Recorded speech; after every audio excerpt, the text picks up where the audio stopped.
وہ مرتی مر گئیں، لیکن انہوں نے مان کے نہ دیا کہ مقبوضہ کشمیر جو ہے وہ کوئی ڈسپیوٹڈ ایریا ہے، تو نہ ماننے پہ تو آپ کچھ نہیں کر سکتے۔ بہت سارے لوگ اس دھرتی پر سینہ زمین پر رہ کر کے اور اللہ رب العزت کو ماننے سے بھی انکاری ہوتے ہیں، تو بہرحال کیا کیا جا سکتا ہے۔ لیکن جہاں تک آپ نے بات کی میرے صحیح ہونے کی، نو یہاں پہ رک جائیں آپ یہ بات نہیں کہتے، آپ نے دیکھیں تھوڑا کچھ نہیں ہے، آپ کو میری بھی سننی پڑے گی، آپ بالکل غلط بیانی سے، آپ نے یہ فکرہ کیسے مجھے اندرا گاندھی سے کیسے کمپیئر کر دیا؟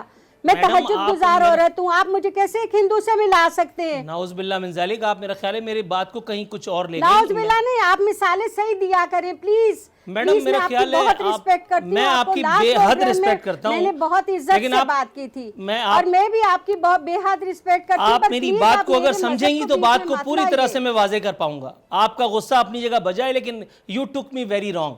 آپ مجھے کسی اور کی مثال دینا کہ میم آپ کو پتہ نہیں ہے یا آپ اس بات میں انوالو نہیں ہو رہی ہیں، آپ مجھے ایسے لوگوں سے ملا رہے ہیں جن کو پتہ ہی نہیں ہے کہ مذہب کیا ہے۔ آپ مجھے کم سے کم ان سے تو نہ کمپیئر کریں۔ نہیں، آپ مذہب کی طرف چلی گئیں، یہ بات مذہب کی طرف میں نے کہی نہیں تھی۔ دوسری بات، آپ نے اپنے بیان میں دو مرتبہ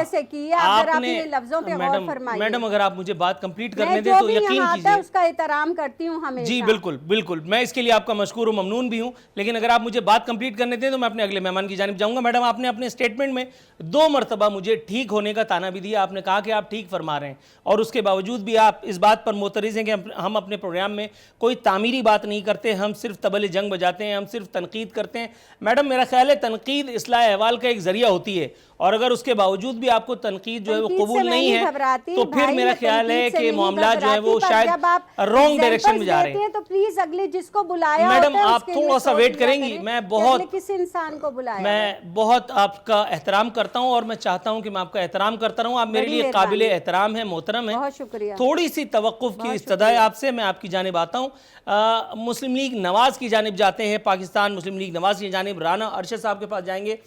رانا ارشد صاحب، سر تعمیری بات کیوں نہیں کرتے سر آپ؟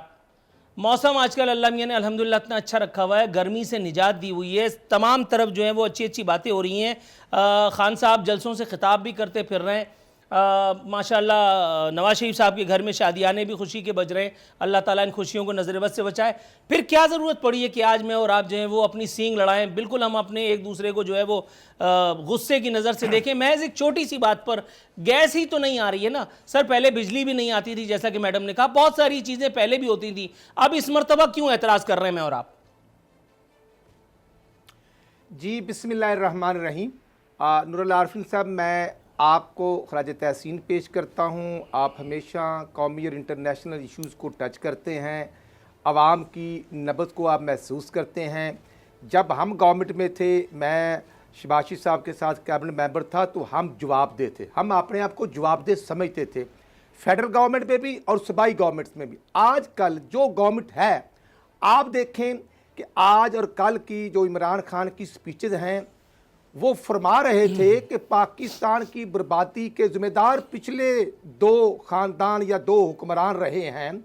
آج 3.5 سال گزرنے کے بعد جب میرے پاکستان کا روپے 40% ڈی ویلیو ہو چکا ہے، اور خود خان صاحب نے کہا تھا کہ روپے جب ڈالر 1 روپے مہنگا ہوتا ہے تو وزیر اعظم چور ہوتا ہے۔